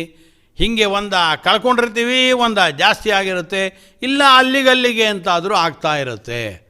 ಭಗವಂತನಿಗೆ ಹಿಂಗೇನಾದರೂ ಆಗುತ್ತಾ ಅಂದರೆ ಏನಿಲ್ಲ. ಅದಕ್ಕೆ ವೇದವಾಕ್ಯ ಹೇಳ್ತಾ ಇರೋದು ನ ಕರ್ಮಣ ವರ್ಧತೆ ನೋಕನೀಯಾನ್ ಅಂತ ಬೃಹದಾರಣ್ಯಕ ಉಪನಿಷತ್ತು ಭಗವಂತನಿಗೆ ಹೇಳಬೇಕಾದ್ರೆ, ಕರ್ಮದಿಂದ ಅಭಿವೃದ್ಧಿಯನ್ನು ಭಗವಂತ ಹೊಂತಾನ, ಇಲ್ಲ ಹೊಂದಲ್ಲ. ಅಥವಾ ಏನಾದರೂ ಕಳ್ಕೊಳ್ತಾನ ಅಂದರೆ ಕಳ್ಕೊಳ್ಳೋದು ಇಲ್ಲ. ಅಭಿವೃದ್ಧಿಯನ್ನು ಹೊಂದೋರು ನಾವು, ಕಳ್ಕೊಳ್ಳೋವಂಥವರು ನಾವು. ಆದ್ದರಿಂದ ಕರ್ಮದ ಬಂಧಕ್ಕೆ ಒಳಗಾಗೋರು ನಾವು. ಭಗವಂತ ಪಡೆಯೋದು ಇಲ್ಲ, ಕಳ್ಕೊಳ್ಳೋದು ಇಲ್ಲ. ಸ್ವಭಾವಕ್ಕೆ ಅನುಗುಣವಾಗಿ ಭಗವಂತ ಕೆಲಸ ಮಾಡ್ತಾ ಇದ್ದಾನೆ. ಯಾವ ಪ್ರಯೋಜನವೂ ಭಗವಂತನಿಗಿಲ್ಲ. ಆದ್ದರಿಂದ ಕರ್ಮದ ಬಂಧನಕ್ಕೆ ಭಗವಂತ ಹೇಗೆ ಒಳಗಾಗುತ್ತಾನೆ? ಕರ್ಮಾಣಿ ನಿಯಾಮಯತಿ ಕಥಂ ಚ ತಂ ಕರ್ಮ ಬದ್ನಾತಿ. ಯಾರು ಜಗತ್ತಿನಲ್ಲಿರುವ ಪ್ರತಿಯೊಬ್ಬರ ಕರ್ಮಗಳನ್ನು ಕೂಡ ನಿಯಂತ್ರಣ ಮಾಡ್ತಾರೋ, ಯಾರು ನಿಯಮನ ಮಾಡ್ತಾರೋ ಅಂಥ ಭಗವಂತ ಸ್ವತಃ ಆ ಕರ್ಮದ ಬಂಧಕ್ಕೆ ತಾನು ಹೆಂಗೆ ಒಳಗಾಗ್ತಾನೆ? ತಾನು ಒಳಗಾಗೋಕ್ಕೆ ಸಾಧ್ಯನೇ ಇಲ್ಲ. ಕರ್ಮದ ಬಂಧಕ್ಕೆ ಭಗವಂತ ಒಳಗಾಗೋಲ್ಲ. ನೋಡಿ, ನಾವು ಹುಟ್ಟೋಕ್ಕೆ ಮುಂಚೆ ಪ್ರಪಂಚ ಇತ್ತು. ನಾವು ಪ್ರಪಂಚದ ಒಳಗೆ ಬಂದ್ವಿ, ಕರ್ಮ ಮಾಡ್ಕೊಳ್ಳೋಕೆ ಹೊರಟ್ವಿ. ಭಗವಂತ ಸೃಷ್ಟಿ ಮಾಡೋಕ್ಕೆ ಮುಂಚೆ ಪ್ರಪಂಚ ಇರಲಿಲ್ಲ, ಸೂಕ್ಷ್ಮದಲ್ಲಿತ್ತೆಲ್ಲ. ಆದ್ದರಿಂದ ಭಗವಂತ ಪ್ರಪಂಚವನ್ನು ಸೃಷ್ಟಿ ಮಾಡೋಕ್ಕೆ ಹೊರಟ. ತಾನು ಕರ್ಮವನ್ನು ಮಾಡೋದು ನಂತರದಲ್ಲಿ ಪ್ರಪಂಚ ಬಂದಿದ್ದು. ಆವಾಗ ಆ ಕರ್ಮದ ಬಂಧಕ್ಕೆ ಅವನು ಹೆಂಗೆ ಒಳಗಾಗ್ತಾನೆ? ಹಾಗಾದರೆ ಒಳಗಾಗಲ್ಲ. ನಾವು ಹಂಗಲ್ಲ. ನಾವು ಬರೋಕ್ಕೆ ಮುಂಚೆಯೂ ಎಲ್ಲ ಪ್ರಪಂಚ ಇತ್ತು, ನಾವು ಹೋದ ಮೇಲೂ ಪ್ರಪಂಚ ಇದ್ದೇ ಇರುತ್ತೆ. ಆದ್ದರಿಂದ ನಮಗೇನಾಗುತ್ತೆ ಅಂದರೆ, ನಾವು ಬಂದ್ವಿ ಈ ಕರ್ಮದ ಬಂಧನದ ಚಕ್ರದ ಒಳಗಡೆ ನಾವು ಸಿಗಾಕೊಂಡ್ವಿ. ನಾವು ಭಗವಂತ ಆತ ಏನೂ ಇರಲಿಲ್ಲ ಪ್ರಳಯ ಕಾಲದಲ್ಲಿ. ಭಗವಂತ ಏಕಾಂಗಿಯಾಗಿ ನಾಸದಾಸೀತ್ ನೋ ಸದಾಸೀತ್ ತದಾನೀಂ ನಾಸೀತ್ ರಜೋ ನೋ ವ್ಯೋಮ ಪರೋಯತ್ ಅಹಮೇವ ಮಾ ಸಮಗ್ರೇ ಚ ನಾನ್ಯದ್ಯತ್ ಸತ್ಪರಂ ಪಶ್ಚಾದಹಂ ತ್ವಮೇತಚ್ಚ ಯೋ ಶಿಷ್ಯೇತ ಸೋಸ್ಮಹಂ ಅಂತ ಏನು ಮೂಲ ಭಾಗವತ ಶ್ಲೋಕಗಳು ಅಂತಿದೆ, ಚತುಶ್ಲೋಕಿ ಭಾಗವತ ಅಂತಿದೆ, ಎಲ್ಲದರಲ್ಲೂ ಕೂಡ ಭಗವಂತ ಹೇಳೋದು ಅಹಮೇವ ಮಾಸಮಗ್ರೇಚ, ಸ್ವತಂತ್ರವಾಗಿ ನಾನೊಬ್ಬನೇ ಇದ್ದಿದ್ದು. ಒಬ್ಬನೇ ಅವನಿದ್ದಾಗ ಕರ್ಮಬಂಧನಕ್ಕೆ ಒಳಗಾಗಿದ್ದಿದ್ರೆ, ಅವನೊಬ್ಬನೇ ಇದ್ದಾಗ ಕರ್ಮ ಎಲ್ಲಿತ್ತಲ್ಲಿ? ವ್ಯಕ್ತಿಗಳು ಯಾರಿದ್ದರು? ಜಗತ್ತೆಲ್ಲಿತ್ತು? ಕರ್ಮದ ಬಂಧನಕ್ಕೆ ಅವನು ಹೆಂಗೆ ಒಳಗಾಗೋಕ್ಕೆ ಸಾಧ್ಯ? ಅವನೇ ಸೃಷ್ಟಿ ಮಾಡಿದ್ದೆಲ್ಲವನ್ನೂ ಕೂಡ ಅವನೇ ಸೃಷ್ಟಿ ಮಾಡಿದ, ಅವನಿಂದ ಸೃಷ್ಟವಾದ ವಸ್ತುಗಳಿಂದ ಆತ ಬಂಧನಕ್ಕೆ ಒಳಗಾಗೋದು ಹೇಗೆ? ಆಗೋಲ್ಲ. ಅದು ಭಗವಂತ ಆದ್ದರಿಂದ ಆಗೋಲ್ಲ, ನಮಗಾಗತ್ತೆ. ಯಾಕೆ ಅಂದರೆ ನಾವು ಕರ್ಮದ ಬಂಧನದ ಒಳಗಡೆ ಸಿಗಾಕೊಂಡಂಥವ್ರು. ನಾವು ನಮ್ಮಿಂದ ಸೃಷ್ಟವಾದದ್ದು ಅಂದರೆ ನಮ್ಮಿಂದ ಸೃಷ್ಟರಾದವರು ನಮ್ಮ ಮಕ್ಕಳು, ಆದರೆ ಮೊಮ್ಮಕ್ಕಳು, ಅನೇಕ ವಿಧವಾದ ಸಂಸಾರ ನಮ್ಮಿಂದ ಸೃಷ್ಟಿಯಾಗಿದ್ದು, ನಾವೇ ಮನೆ ಕಟ್ಟಿದ್ದು ಅಂದಿಟ್ಕೊಳ್ಳಿ. ಇದ್ರ ಮಧ್ಯದಲ್ಲಿ ಇದ್ರ ಬಂಧನಕ್ಕೆ ನಾವು ಒಳಗಾಗ್ತೇವೆ. ಯಾಕೆ ಅಂದರೆ ಎಲ್ಲದರಲ್ಲೂ ಕೂಡ ಲಾಭದ ಅಪೇಕ್ಷೆ ಉಳ್ಳಂಥ, ಪ್ರಯೋಜನದ ಅಪೇಕ್ಷೆಯಿಂದ ಮಾಡಿರತಕ್ಕಂಥ ನಮ್ಮ ಕೆಲಸಗಳಾದ್ದರಿಂದ ನಾವೇ ಅವುಗಳನ್ನು ಸೃಷ್ಟಿ ಮಾಡಿರ್ಬೋದು ನಿಜ, ಅದರ ಬಂಧನಕ್ಕೆ ನಾವೇ ಒಳಗಾಗೋಗ್ತೀವಿ. ಆದರೆ ಭಗವಂತ ತಾನೇ ಸೃಷ್ಟಿ ಮಾಡಿದ ನಿಜ, ಆದರೆ ಅವನು ಯಾವುದೇ ವಿಧವಾದ ಅಪೇಕ್ಷೆ ಇಲ್ಲದೇ ಇದ್ದವನಾದ್ದರಿಂದ ನ ಪ್ರಯೋಜನವತ್ವಾತ್ ಅಂತ ಬ್ರಹ್ಮಸೂತ್ರ ಹೇಳಿದಂತೆ ಲೀಲಾರೂಪದಲ್ಲಿ ಜಗತ್ತನ್ನು ಸೃಷ್ಟಿ ಮಾಡೋದರಿಂದ ಯಾವುದೇ ಕರ್ಮದ ಬಂಧನಕ್ಕೆ ಭಗವಂತ ಒಳಗಾಗೋಲ್ಲ ಅಂತ ತಿಳಿಸ್ತಾರದು. ಆದ್ದರಿಂದ ಅವನೇ ನಿಯಂತ್ರಣವನ್ನು ಮಾಡುವಂಥವನು. ಆದ್ದರಿಂದ ಇಷ್ಟು ಭಗವಂತನ ಬಗ್ಗೆ ವಿಶೇಷವಾಗಿ ಹೇಳ್ತಾರೆ. ಇಷ್ಟೆಲ್ಲ ಯಾಕೆ ಮತ್ತೆ ಮತ್ತೆ ಹೇಳೋದಪ್ಪ ಅಂತಂದರೆ, ಕೆಲವರು ಹಿಂಗೆ ಹೇಳಿಬಿಡ್ತಾರೆ. ಒಂದು ಪ್ರಸಿದ್ಧವಾದ ಶ್ಲೋಕ ಹಿಂಗೆ ಹೇಳ್ತಾ ಇದೆ, ಏನಂತ? ಕರ್ಮದ ಬಂಧನಕ್ಕೆ ಒಳಗಾಗದಿದ್ದವ್ರು ಯಾರು ಹೇಳಿ? ಎಲ್ಲರೂ ಒಳಗಾಗಿದ್ದಾರೆ. ವಿಷ್ಣು, ಕೃಷ್ಣ, ಅವನು ಆಗಿದ್ದಾನೆ. ರುದ್ರದೇವರು ಅವನು ಆಗಿದ್ದಾರೆ. ಬ್ರಹ್ಮದೇವರು ಅವನು ಕರ್ಮದ ಬಂಧನಕ್ಕೆ ಒಳಗಾಗಿದ್ದಾನೆ. ಆದ್ದರಿಂದ ನಾವು ಕರ್ಮದ ಬಂಧನಕ್ಕೆ ಒಳಗಾಗೋದ್ರಲ್ಲಿ ದೊಡ್ಡ ವಿಷಯ ಏನಿದೆ? ಎಲ್ಲರೂ ಕರ್ಮದ ಬಂಧನಕ್ಕೆ ಒಳಗಾದವರೇ ಅಂತ ಒಂದು ಪ್ರಸಿದ್ಧವಾದ ಶ್ಲೋಕ ಇದೆ. ಅದನ್ನು ನೋಡಿದವರು ಅಂದ್ಕೊಂಡ್ಬಿಡ್ತಾರೆ ಏನಂತ? ಕರ್ಮದ ಬಂಧನಕ್ಕೆ ಎಲ್ಲರೂ ಒಳಗಾಗ್ತಾರೆ ಅಂತ. ಆದ್ದರಿಂದ ಈ ಶ್ಲೋಕವನ್ನು ಓದಿ ಇದಕ್ಕೆ ಸಂಬಂಧಪಟ್ಟಂಥ ಅನೇಕ ವಿಧವಾದ ಪ್ರಮಾಣಗಳನ್ನು ಮತ್ತೆ ಮತ್ತೆ ಆಲೋಚನೆ ಮಾಡಿ ಭಗವಂತನಿಗೆ ಕರ್ಮ ಬಂಧ ಇಲ್ಲ ಅಂತ ತೀರ್ಮಾನ ಮಾಡಿಕೊಳ್ಬೇಕು. ಅದಕ್ಕೆ ಈ ನೀತಿ ಶತಕದಲ್ಲಿ, ಭರ್ತೃಹರಿಯ ನೀತಿ ಶತಕದಲ್ಲಿ ಬಂದ ಈ ಶ್ಲೋಕವನ್ನು ಗಮನಿಸ್ಬೇಕು ನಾವು. ಬ್ರಹ್ಮಾಯೇನ ಕುಲಾಲವನ್ನಿಯಮಿತೋ ಬ್ರಹ್ಮಾಂಡ ಭಾಂಡೋದರೇ ವಿಷ್ಣುರ್ಯೇನ ದಶಾವತಾರ ಗಹನೆ ಕ್ಷಿಪ್ತೋ ಮಹಾಸಂಕಟೇ ರುದ್ರೋ ಯೇನ ಕಪಾಲಪಾಣಿಪುಟಕೆ ಭಿಕ್ಷಾಟನಂ ಕಾರಿತಃ ಸೂರ್ಯೋ ಭ್ರಾಮ್ಯತಿ ನಿತ್ಯಮೇವ ಗಗನೆ ತಸ್ಮೈ ನಮಃ ಕರ್ಮಣೇ ಅಂತಂತಾರೆ. ತಸ್ಮೈ ನಮಃ ಕರ್ಮಣೇ, ಕರ್ಮಣೇ ನಮಃ. ಆ ಕರ್ಮಕ್ಕೆ ದೊಡ್ಡ ನಮಸ್ಕಾರ. ಕರ್ಮಗಳು ಏನೇನು ಯಾರ್ಯಾರ ಕೈಲಿ ಮಾಡಿಸಿಲ್ಲ, ಎಲ್ಲ ಕರ್ಮಗಳಿಗೆ ಬಂಧಿತರಾದವರೇ, ಬದ್ಧರಾದವರೇ ಅಂತಾರೆ. ಅದಕ್ಕೆ ಅವರು ಹೇಳಬೇಕಾದ್ರೆ ಹೇಳ್ತಾರೆ, ಬ್ರಹ್ಮ ಏನ ಕುಲಾಲವನ್ನಿಯಮಿತ ಬ್ರಹ್ಮಾಂಡ ಬಾಂಡೋದರೆ. ಬ್ರಹ್ಮದೇವರಿದ್ದಾರಲ್ಲ, ಈ ಕರ್ಮ ಅವ್ರಿಗೂ ಈ ಕರ್ಮ ಬಿಡಲಿಲ್ಲ. ಆ ಕರ್ಮದಿಂದಾಗಿ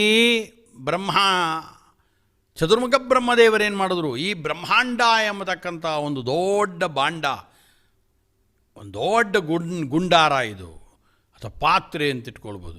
ಇದರ ಮಧ್ಯದಲ್ಲಿ ಬ್ರಹ್ಮದೇವರು ಬಂದು ಕೂತ್ಕೊಂಡು ಈ ಕುಲಾಲ ಯಾವ ರೀತಿಯಲ್ಲಿ ಮಡಕೆಗಳನ್ನು ಮಾಡ್ತಾನೆ, ನಾನಾ ವಿಧವಾದ ಮಣ್ಣಿನಿಂದ ನಾನಾ ವಿಧವಾದ ವಸ್ತುಗಳನ್ನು ತಯಾರು ಮಾಡ್ತಾನಲ್ಲ, ಹಾಗೆ ಕರ್ಮಕ್ಕೆ ಬಲಿಯಾಗಿ, ಅವನು ಮಾಡಿದ ಹಿಂದಿನ ಜನ್ಮದ ಕರ್ಮಕ್ಕೆ ಬಲಿಯಾಗಿ ಬ್ರಹ್ಮದೇವರು ಇಡೀ ಜಗತ್ತನ್ನು ಸೃಷ್ಟಿ ಮಾಡಬೇಕಾಯಿತು. ಆದ್ದರಿಂದ ಕರ್ಮ ಪ್ರಬಲ, ಯಾರಿಗೂ ಕರ್ಮ ಬಿಟ್ಟಿದ್ದಲ್ಲ ಅಂತಾರೆ. ಹಾಗೆ ವಿಷ್ಣು ಏನು ಮಾಡ್ದ ಅಂದರೆ, ಅವನ ಹಿಂದಿನ ಜನ್ಮದ ಕರ್ಮಕ್ಕೆ ಒಳಗಾಗಿ ಅವನು ಮಾಡಿದ ಕರ್ಮದ ಫಲವಾಗಿ ವಿಷ್ಣು ಏನು ಮಾಡ್ದ ಅಂದರೆ, ದಶಾವತಾರ ಗಹನೆ ಮಹಾಸಂಕಟೆ ಕ್ಷಿಪ್ತ 10 ಅವತಾರಗಳನ್ನು ತೆಗಿಬೇಕಾಯಿತು, ಅನೇಕ ಅವತಾರಗಳನ್ನು ತೆಗಿಬೇಕಾಯಿತು. ಆ ಕರ್ಮದ ಬಂಧನಕ್ಕೆ ಒಳಪಟ್ಟು ಒಂದು ಸರಿ ಮತ್ಸ್ಯ, ಕೂರ್ಮ, ವರಾಹ, ನೃಸಿಂಹ, ವಾಮನ, ರಾಮ, ಪರಶುರಾಮ, ಕೃಷ್ಣ, ಬುದ್ಧ, ಕಲ್ಕಿ ಇಂಥ ವಿಚಿತ್ರವಾದ ಅವತಾರಗಳಲ್ಲಿ ಯಾಕಪ್ಪ ಬಂದ ಭಗವಂತ? ಎಲ್ಲ ಒಂದೇ ರೀತಿ ಚೆನ್ನಾಗಿರ್ಬೋದಾಗಿತ್ತಲ್ಲ, ಕರ್ಮದ ಬಂಧಕ್ಕೆ ಸಿಕ್ಕಾಕೊಂಡ್ಬಿಟ್ಟ. ಆದ್ದರಿಂದ ಕರ್ಮದಕ್ಕೆ ಬಂಧಕ್ಕೆ ಸಿಕ್ಕಾಕೊಂಡವನು ಬ್ರಹ್ಮ ಮಾತ್ರ ಅಲ್ಲ, ವಿಷ್ಣುನೂ ಹೌದು. ಅದೇ ಕರ್ಮದ ಬಂಧಕ್ಕೆ ಸಿಕ್ಕಾಕೊಂಡವನು ಯಾರು ಅಂದರೆ ರುದ್ರದೇವರು. ಆ ಕರ್ಮ ಅವನ ಕೈಲಿ ಏನು ಮಾಡಿಸ್ತು ನೋಡಿ. ಶಿವ ಅಂದರೆ ದೇವರು ಅಂತ ನಾವೆಲ್ಲ ಅವನನ್ನು ಉಪಾಸನೆ ಮಾಡ್ತಾಯಿದ್ದೀವಿ. ಅಂಥ ಶಿವನ ಕೈಗೆ ಕಪಾಲ ಪಾಣಿಪುಟಕೆ, ಒಂದು ದೊಡ್ಡ ಕಪಾಲ ಅವನ ಕೈಗೆ ಬಂದುಬಿಡ್ತು. ಬ್ರಹ್ಮದೇವರ ಕಪಾಲ, ಬ್ರಹ್ಮಕಪಾಲ ಅಂತಾರೆ. ಆ ಕಪಾಲವನ್ನು ಕೈಲಿಟ್ಕೊಂಡ, ತಲೆ ಬುರುಡೆ ಅದು, ಆ ಬುರುಡೆ ಹಿಡ್ಕೊಂಡು ಎಲ್ಲ ಕಡೆ ಭಿಕ್ಷಾಟನೆ ಮಾಡ್ತಾ ಇದ್ದಾನೆ ಶಿವ. ಯಾಕೆ? ಕರ್ಮದ ಬಂಧನಕ್ಕೆ ಒಳಗಾದವನೋ. ಹಾಗೆ ಸೂರ್ಯನ ನೋಡಿ ಆಕಾಶದಲ್ಲಿ ಒಂದು ಕಡೆಯಿಂದ ಇನ್ನೊಂದು ಕಡೆಗೆ ಚಲಿಸ್ತಾ ಇದ್ದಾನೆ ನಿರಂತರವಾಗಿ. ಗಾಳಿ ಸಂಚರಿಸ್ತಾ ಇದೆ, ಚಂದ್ರ ಓಡಾಡ್ತಾ ಇದ್ದಾನೆ. ಹೀಗೆ ಈ ಕರ್ಮದ ಸಹವಾಸ ಬಿಟ್ಟವರು ಯಾರು? ಕರ್ಮದ ಬಂಧನಕ್ಕೆ ಒಳಗಾಗದೇ ಇದ್ದವರು ಯಾರು? ಇಡೀ ಜಗತ್ತಿನಲ್ಲಿ ಬ್ರಹ್ಮಾದಿ ದೇವತೆಗಳೆಲ್ಲ ಕರ್ಮದ ಬಂಧಕ್ಕೆ ಒಳಗಾಗಿದ್ದಾರೆ. ಆದ್ದರಿಂದ ಭಗವಂತನಾದ ಕೃಷ್ಣ ಏನು, ಅವನೂ ಕರ್ಮದ ಬಂಧನಕ್ಕೆ ಒಳಗಾದವನೇ ಅಂತ ಭರ್ತೃಹರಿಯ ನೀತಿ ಶತಕದಲ್ಲಿ ಒಂದು ಕರ್ಮದ ಸ್ವಾರಸ್ಯವನ್ನು ಹೇಳ್ತಾ ಏನೋ ಒಂದು ಆನಂದ ಉಂಟಾಗುವ ದೃಷ್ಟಿಯಿಂದ ಇಂಥ ಒಂದು ಶ್ಲೋಕ ರಚನೆಯಾಗಿದೆ. ಓದದ ವ್ಯಕ್ತಿಗಳು ನಿಜ ಅಯ್ಯಯ್ಯೋ ಹೌದೌದು, ಎಲ್ಲ ಭಗವಂತನೂ ಕೂಡ ಸಾಕ್ಷಾತ್ ಶ್ರೀಮನ್ನಾರಾಯಣ, ವಿಷ್ಣು, ಹರಿ, ಕೃಷ್ಣ, ಶ್ರೀನಿವಾಸ ಅವನೂ ಕರ್ಮದ ಬಂಧನಕ್ಕೆ ಒಳಗಾಗಿದ್ದಾನೆ, ನಾವು ಆಗಿದ್ದೀವಿ, ಸ್ವಲ್ಪ ಹೆಚ್ಚು ಕಡಿಮೆ ಅಷ್ಟೇ ಅಂತ ಅಂದ್ಕೊಂಡ್ಬಿಟ್ಟಾರು ಅಂತ ತಿಳಿಸೋಕ್ಕೋಸ್ಕರ ಕೃಷ್ಣ ಸ್ವತಃ ನಮಗೆ ಮೊದಲೇ ಇದನ್ನು ತಿಳಿದುಕೊಂಡು ಹೇಳ್ದ. ನಜಮಾಂ ತಾನಿ ಕರ್ಮಾಣಿ ನಿಬದ್ಧಂತಿ ಧನಂಜಯ ಉದಾಸೀನವದಾಸೀನಂ ಅಸಕ್ತಂ ತೇಷು ಕರ್ಮಸು. ಹೇ ಧನಂಜಯ, ನೀವೆಲ್ಲ ಬಂಧನಕ್ಕೆ ಒಳಗಾಗಿರ್ಬೋದು ನಿಜ, ಅನೇಕ ದೇವತೆಗಳು ಕರ್ಮದ ಬಂಧನಕ್ಕೆ ಒಳಗಾಗಿರ್ಬೋದು ನಿಜ, ಆದರೆ ನಾನು ಮಾತ್ರ ಕರ್ಮದ ಬಂಧಕ್ಕೆ ಒಳಗಾದವನಲ್ಲ. ಎಲ್ಲರ ಕರ್ಮಗಳನ್ನು ನಿಯಂತ್ರಣ ಮಾಡುವವನು ನಾನೇ. ಆದ್ದರಿಂದ ನಾನು ಕರ್ಮದ ಬಂಧನಕ್ಕೆ ಒಳಗಾಗ್ತೀನಾ? ಆಗೋಲ್ಲ ಅಂತ ಕೃಷ್ಣ ಈ ಶ್ಲೋಕದಲ್ಲಿ ಅವನು ಸ್ಪಷ್ಟವನ್ನು ಮಾಡಬೇಕಾಯಿತು. ಹೀಗೆ ಅರ್ಜುನನ ಕುರಿತು ಶ್ರೀಕೃಷ್ಣ ಹೇಳ್ತಾ, ಭಗವಂತನಾದ ಶ್ರೀಕೃಷ್ಣ ತಾನು ಕರ್ಮದ ಬಂಧನಕ್ಕೆ ಒಳಗಾಗಿಲ್ಲ, ಆದ್ದರಿಂದ ನಿಮ್ಮನ್ನು ಸಂಸಾರದ ಬಂಧನದಿಂದ, ಈ ಬಂಧನದಿಂದ ಬಿಡಿಸಿ ನಿಮಗೆ ಮೋಕ್ಷವನ್ನು ಕೊಡುವ ಸಾಮರ್ಥ್ಯ ನನಗೆ ಮಾತ್ರ ಇರೋದು. ಯಾರು ಸ್ವತಃ ಕರ್ಮದ ಬಂಧನಕ್ಕೆ ಒಳಗಾಗಿಲ್ಲ ಆ ವ್ಯಕ್ತಿಗಳು ಮಾತ್ರ ಮತ್ತೊಬ್ಬರ ಕರ್ಮದ ಬಂಧನವನ್ನು ಬಿಡಿಸ್ಬೋದು. ಯಾವ ವ್ಯಕ್ತಿಗಳು ತಾವೇ ಸ್ವತಃ ಕರ್ಮದ ಬಂಧನಕ್ಕೆ ಒಳಗಾಗಿದ್ದಾರೆ, ಸ್ವಯಂ ತರ್ತುಂ ಅಸಮರ್ಥ ಅನ್ಯಾನ್ ತಾರಯತಿ ಕಥಂ, ತಾನೇ ಈಜು ಬರೋಲ್ಲ, ನದಿ ಒಳಗೆ ಬಿದ್ದೋಗ್ಬಿಟ್ಟಿದ್ದಾನೆ, ಕೈಕಾಲು ಹೊಡ್ಕೋತಾ ಇದ್ದಾನೆ, ಯಾವ ಕ್ಷಣದಲ್ಲಿ ಮುಳುಗೋಗ್ತಾನೋ, ಇನ್ನೊಬ್ಬ ಯಾರೋ ಒಬ್ಬ ಮುಳುಗೋಗಿದ್ದ, ಅವನನ್ನು ಇವನು ಹೆಂಗೆ ದಾಟಿಸ್ತಾನೆ? ಸ್ವತಃ ತನಗೆ ನದಿಯಲ್ಲಿ ಬಿದ್ದ ಈ ವ್ಯಕ್ತಿಗೆ ದಡದ ತನಕ ದಾಟ್ಕೊಂಡು ಬರೋ ಶಕ್ತಿ ಇವನಿಗಿಲ್ಲದೆ ಇದ್ದಾಗ ಮತ್ತೊಬ್ಬರನ್ನ ಹೆಂಗೆ ದಾಟಿಸ್ತಾನೆ ಅಂತ ಸಂಸ್ಕೃತದ ಈ ಸುಭಾಷಿತ ನ್ಯಾಯ ಕೇಳುತ್ತೆ. ಅದರಂತೆ ಎಲ್ಲರೂ ಕರ್ಮದ ಬಂಧನಕ್ಕೆ ಒಳಗಾದಂಥವರು ಮತ್ತೊಬ್ಬರನ್ನು ದಾಟ್ಸೋಕ್ಕಾಗಲ್ಲ. ಆದರೆ ಕರ್ಮದ ಬಂಧನಕ್ಕೆ ಒಳಗಾಗದೇ ಇದ್ದಂಥ ಕೃಷ್ಣ ತಾನು ಅರ್ಜುನನ ಮುಖಾಂತರವಾಗಿ ನಮಗೆಲ್ಲರಿಗೂ ಹೇಳ್ತಾ ಇದ್ದಾನೆ, ನಾನು ಕರ್ಮದ ಬಂಧನಕ್ಕೆ ಒಳಗಾಗಿಲ್ಲ, ಆದ್ದರಿಂದ ಕರ್ಮಬಂಧನ ರೂಪವಾದ ಸಂಸಾರದಿಂದ ನಿಮ್ಮೆಲ್ಲರನ್ನು ಮೋಚನಗೊಳಿಸುವ ಶಕ್ತಿ ನನಗಿದೆ, ನಾನು ಅನುಗ್ರಹ ಮಾಡಿ ನಿಮ್ಮನ್ನು ಕರ್ಕೊಳ್ತೇನೆ ಅಂತ ಕೃಷ್ಣ ಸೂಚ್ಯವಾಗಿ ವಿಚಾರವನ್ನು ತಿಳಿಸಿದ. ಅಂಥ ಕೃಷ್ಣನ ಪಾದಾರವಿಂದಗಳನ್ನು ಕರ್ಮಬಂಧನವನ್ನು ಬಿಡಿಸು ಅಂತ ಪ್ರಾರ್ಥನೆ ಮಾಡೋಣ. ಹರಯೇ ನಮಃ. ಶ್ರೀಕೃಷ್ಣಾರ್ಪಣಮಸ್ತು. ಇಷ್ಟೊತ್ತು ಆಚಾರ್ಯರ ಪ್ರವಚನವನ್ನು ನಾವೆಲ್ಲರೂ ಕೂಡ ಕೇಳಿ ಶ್ರೀಕೃಷ್ಣ ಪರಮಾತ್ಮರ ಒಂದು ಅನುಗ್ರಹಕ್ಕೆ ಪಾತ್ರರಾಗಿದ್ದೇವೆ. ಪ್ರತಿ ದಿವಸವೂ ಕೂಡ ಈ ಭಗವದ್ಗೀತೆಯ ಪಾರಾಯಣ ಒಂದೇ ಅಲ್ಲದೆ ಪ್ರವಚನೆಯನ್ನು ಕೂಡ ಶ್ರವಣ ಮನನ ನಿಧಿಧ್ಯಾಸಗಳಂತ ಹೇಳಿದ್ದಾರೆ ಉಪನಿಷತ್ತುಗಳಲ್ಲಿ. ಹಾಗಾಗಿ ಮೊದಲನೆಯದಾಗಿ ಶ್ರವಣಂ ನಾವೆಲ್ಲರೂ ಕೂಡ ಮಾಡಲೇಬೇಕು ಎಂಬ ಉದ್ದೇಶದಿಂದ ಪ್ರವಚನೆಯನ್ನು ನಾವೆಲ್ಲರೂ ಕೂಡ ಶ್ರವಣವನ್ನು ಮಾಡಿ ಧನ್ಯರಾಗೋಣ ಅಂಥೇಳಿ ಈಗ 9ನೇ ಅಧ್ಯಾಯದ ಪಾರಾಯಣವನ್ನು ಭಕ್ತಿ ಶ್ರದ್ಧೆಯಿಂದ ಎಲ್ಲರೂ ಕೂಡ ಸಾವಧಾನವಾಗಿ ಶ್ರೀಕೃಷ್ಣ ಪರಮಾತ್ಮರ ಒಂದು ದಿವ್ಯಾನುಗ್ರಹ ಕಾರಕರಾಗೋಣ ಅಂತ ಹೇಳಿ ತಮ್ಮೆಲ್ಲರಲ್ಲಿ ವಿನಂತಿಸಿಕೊಂಡು ಈಗ 9ನೇ ಅಧ್ಯಾಯದ ಪಾರಾಯಣವನ್ನು ಮಾಡೋಣ. ಅಥ ಶ್ರೀಮದ್ಭಗವದ್ಗೀತಾಸು ಉಪನಿಷತ್ಸು ಬ್ರಹ್ಮವಿದ್ಯಾಯಾಂ ಯೋಗಶಾಸ್ತ್ರೇ ಶ್ರೀಕೃಷ್ಣಾರ್ಜುನ ಸಂವಾದೇ ರಾಜವಿದ್ಯಾ ರಾಜಗುಹ್ಯ ಯೋಗೋ ನಾಮ ನವಮೋऽಧ್ಯಾಯಃ. ಶ್ರೀಭಗವಾನುವಾಚ ಇದಂತು ತೇ ಗುಹ್ಯತಮಂ ಪ್ರವಕ್ಷ್ಯಾಮ್ಯನಸೂಯವೆ ಜ್ಞಾನಂ ವಿಜ್ಞಾನಸಹಿತಂ ಯಜ್ಞಾತ್ವಾ ಮೋಕ್ಷಸೇ ಶುಭಾತ್. ರಾಜವಿದ್ಯಾ ರಾಜಗುಹ್ಯಂ ಪವಿತ್ರಮಿದಮುತ್ತಮಂ ಪ್ರತ್ಯಕ್ಷಾವಗಮಂ ಧರ್ಮ್ಯಂ ಸುಸುಖಂ ಕರ್ತುಮವ್ಯಯಂ. ಅಶ್ರದ್ಧಧಾನಾಃ ಪುರುಷಾಃ ಧರ್ಮಸ್ಯಾಸ್ಯ ಪರಂತಪ ಅಪ್ರಾಪ್ಯ ಮಾಂ ನಿವರ್ತಂತೆ ಮೃತ್ಯು ಸಂಸಾರವರ್ತ್ಮನಿ ಮಯಾ ತತಮಿದಂ ಸರ್ವಂ ಜಗದವ್ಯಕ್ತಮೂರ್ತಿನಾ ಮತ್ಸ್ಥಾನಿ ಸರ್ವಭೂತಾನಿ ನ ಚಾಹಂ ತೇಷ್ವವಸ್ಥಿತಃ ನ ಚ ಮತ್ಸ್ಥಾನಿ ಭೂತಾನಿ ಪಶ್ಯ ಮೇ ಯೋಗಮೈಶ್ವರಂ. ಭೂತಭೃನ್ನ ಚ ಭೂತಸ್ಥೋ ಮಮಾತ್ಮಾ ಭೂತಭಾವನಃ ಯಥಾಕಾಶಸ್ಥಿತೋ ನಿತ್ಯಂ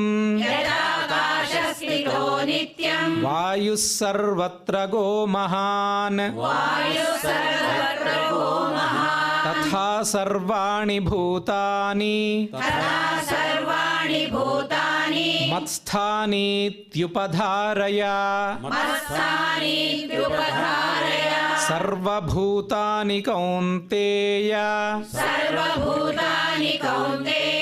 ಪ್ರಕೃತಿಂ ಯಾಂತಿ ಮಾಮಿಕಾಂ ಕಲ್ಪಕ್ಷಯೇ ಪುನಸ್ತಾನಿ ಕಲ್ಪಾದೌ ವಿಸೃಜಾಮ್ಯಹಂ ಪ್ರಕೃತಿಂ ಸ್ವಾಮವಷ್ಟಭ್ಯ ವಿಸೃಜಾಮಿ ಪುನಃ ಪುನಃ ಭೂತಗ್ರಾಮಮಿಮಂ ಕೃತ್ಸ್ನಂ ಅವಶಂ ಪ್ರಕೃತೇರ್ವಶಾತ್ ನ ಚ ಮಾಂ ತಾನಿ ಕರ್ಮಾಣಿ ನಿಬಧ್ನಂತಿ ಧನಂಜಯ ಉದಾಸೀನವದಾಸೀನಂ ಅಸಕ್ತಂ ತೇಷು ಕರ್ಮಸು ಮಯಾಧ್ಯಕ್ಷೇಣ ಪ್ರಕೃತಿಃ ಸೂಯತೆ ಸಚರಾಚರಂ ಹೇತುನಾನೇನ ಕೌಂತೇಯ ಜಗದ್ವಿಪರಿವರ್ತತೆ ಅವಜಾನಂತಿ ಮಾಂ ಮೂಢಾಃ ಮಾನುಷೀಂ ತನುಮಾಶ್ರಿತಂ ಪರಂ ಭಾವಮಜಾನಂತೋ मम भूतमहेश्वरम् मोघकर्माणो मोघज्ञानाविचेतसः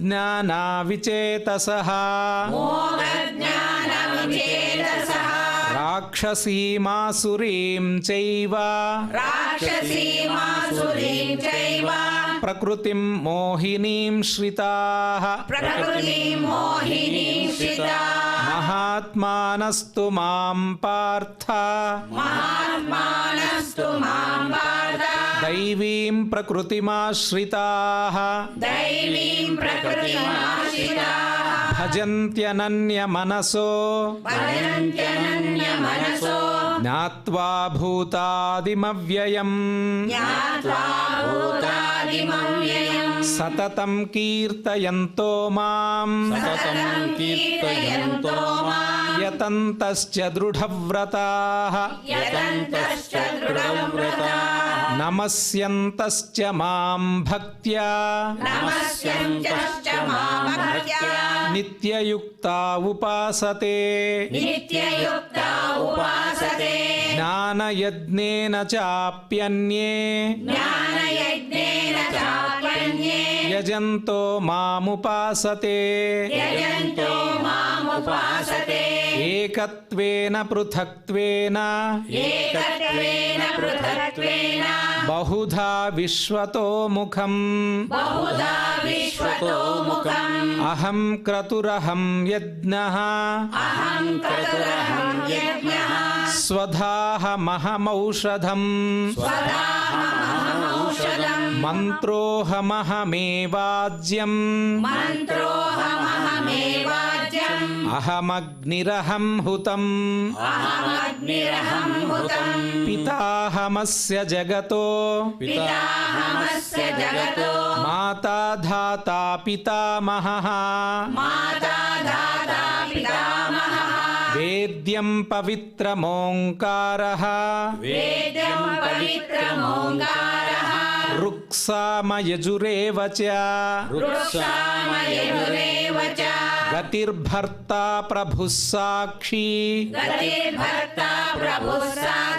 निवासः शरणं सुहृत्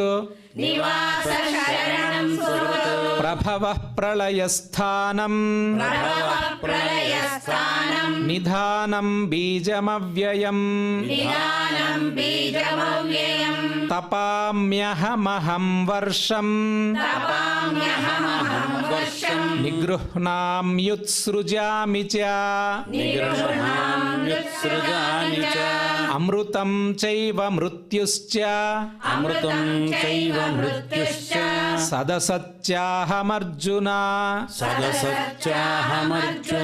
त्रैविद्या मां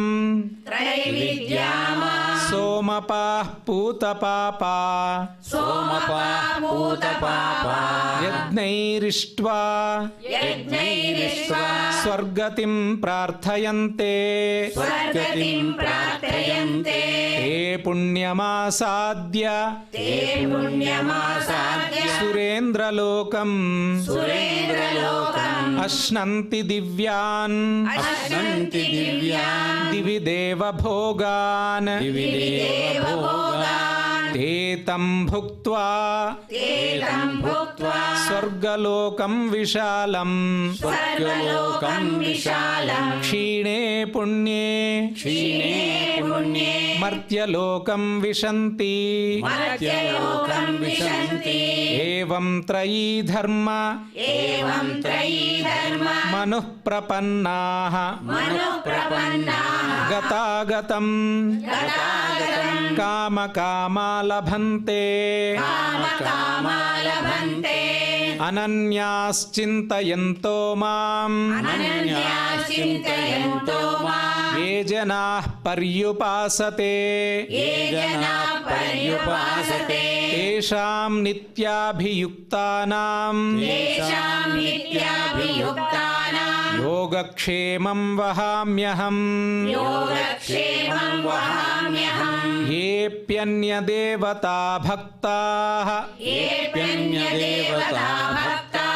ಯಜಂತೆ ಶ್ರದ್ಧಯಾನ್ವಿತಾಃ ಯಜಂತೆ ಶ್ರದ್ಧಯಾನ್ವಿತಾಃ ತೇಪಿ ಮಾಮೇವ ಕೌಂತೇಯ ತೇಪಿ ಮಾಮೇವ ಕೌಂತೇಯ ಯಜಂತ್ಯ ವಿಧಿಪೂರ್ವಕಂ ಯಜಂತ್ಯ ವಿಧಿಪೂರ್ವಕಂ ಅಹಂ ಹಿ ಸರ್ವಯಜ್ಞಾನಾಂ ಅಹಂ ಹಿ ಸರ್ವಯಜ್ಞಾನಾಂ ಭೋಕ್ತಾ ಚ ಪ್ರಭುರೇವ ಚ ಭೋಕ್ತಾ ಚ ಪ್ರಭುರೇವ ಚ ನ ತು ಮಾಮಭಿಜಾನಂತಿ ನ ತು ಮಾಮಭಿಜಾನಂತಿ ತತ್ವೇನಾತಸ್ಯ ವಂತಿತೆ ತತ್ವೇನಾತಸ್ಯ ವಂದಿತೆ ಯಾಂತಿ ದೇವವ್ರತಾ ದೇವಾನ್ ಯಾಂತಿ ದೇವವ್ರತಾ ದೇವಾನ್ ಪಿತॄನ್ಯಾಂತಿ ಪಿತೃವ್ರತಾಃ ಪಿತॄನ್ಯಾಂತಿ ಪಿತೃವ್ರತಾಃ ಭೂತಾನಿ ಯಾಂತಿ ಭೂತೇಜ್ಯಾಃ ಭೂತಾನಿ ಯಾಂತಿ ಭೂತೇಜ್ಯಾಃ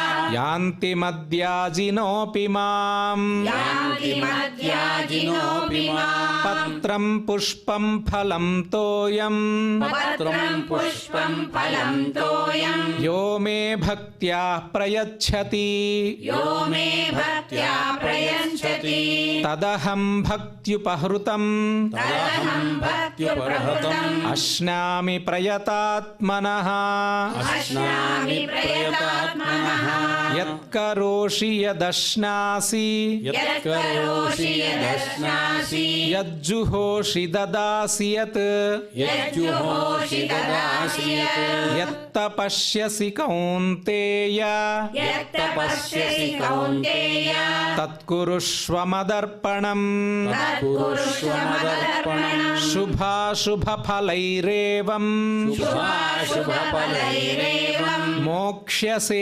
ಕರ್ಮಬಂಧನೈಃ ಮೋಕ್ಷಸೇ ಕರ್ಮಬಂಧನೈಃ ಸನ್ಯಾಸಯೋಗಯುಕ್ತಾತ್ಮಾ ಸನ್ಯಾಸಯೋಗಯುಕ್ತಾತ್ಮಾ ವಿಮುಕ್ತೋ ಮಾಮುಪೈಷ್ಯಸಿ ವಿಮುಕ್ತೋ ಮಾಮುಪೈಷ್ಯಸಿ ಸಮೋಹಂ ಸರ್ವಭೂತೇಷು ಸಮೋಹಂ ಸರ್ವಭೂತೇಷು ನ ಮೇ ದ್ವೇಷ್ಯೋಸ್ತಿ ನ ಪ್ರಿಯಃ ನ ಮೇ ದ್ವೇಷೋಸ್ತಿ ನ ಪ್ರಿಯಃ ಯೇ ಭಜಂತಿ ತು ಮಾಂ ಭಕ್ತ್ಯಾ ಯೇ ಭಜಂತಿ ತು ಮಾಂ ಭಕ್ತ್ಯಾ ಮಯಿ ತೇ ತೇಷು ಚಾಪ್ಯಹಂ ಮಯಿ ತೇ ತೇಷು ಚಾಪ್ಯಹಂ ಅಪಿ ಚೇತ್ ಸುದುರಾಚಾರೋ ಅಪಿ ಚೇತ್ ಸುದುರಾಚಾರೋ ಭಜತೆ ಮಾಮನನ್ಯಭಾಕ್ ಭಜತೆ ಮಾಮನನ್ಯಭಾಕ್ ಸಾಧುರೇವ ಸಮಂತವ್ಯಃ ಸಾಧುರೇವ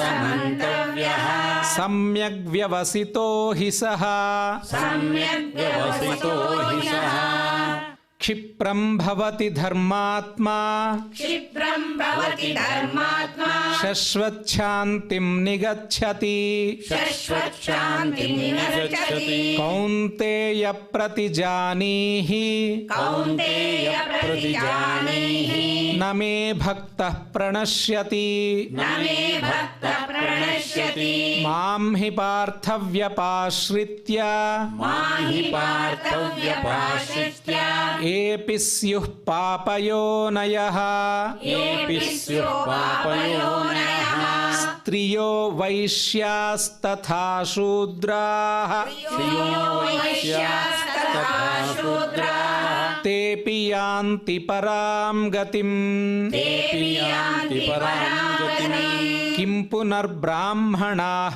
ಪುಣ್ಯಾಃ ಕಿಂ ಪುನಃ ಬ್ರಾಹ್ಮಣಾ ಪುಣ್ಯಾಃ ಭಕ್ತಾ ರಾಜರ್ಷಯಸ್ತಥಾ ಭಕ್ತಾ ರಾಜರ್ಷಯಸ್ತಥಾ ಅನಿತ್ಯಮಸುಖಂ ಲೋಕಂ ಅನಿತ್ಯಮಸುಖಂ ಲೋಕಂ ಇಮಂ ಪ್ರಾಪ್ಯ ಭಜಸ್ವ ಮಾಂ ಇಮಂ ಪ್ರಾಪ್ಯ ಭಜಸ್ವ ಮಾಂ ಮನ್ಮನಾ ಭವ ಮದ್ಭಕ್ತೋ ಮನ್ಮನಾ ಭವ ಮದ್ಭಕ್ತೋ ಮದ್ಯಾಜೀ ಮಾಂ ನಮಸ್ಕುರು ಮದ್ಯಾಜೀ ಮಾಂ ನಮಸ್ಕುರು ಮಾಮೇ ವೈಷ್ಯಸಿ ಯುಕ್ತ್ವೈವಂ ಮಾಮೇ ವೈಶ್ಯಸಿ ಯುಕ್ತ್ವೈವಂ ಆತ್ಮಾನಂ ಮತ್ಪರಾಯಣಃ ಆತ್ಮಾನಂ ಮತ್ಪರಾಯಣಃ ಇತಿ ಶ್ರೀಮದ್ಭಗವದ್ಗೀತಾಸು ಇತಿ ಶ್ರೀಮದ್ಭಗವದ್ಗೀತಾಸು गीतासु उपनिषत्सु उपनिषत्सु ब्रह्मविद्यायां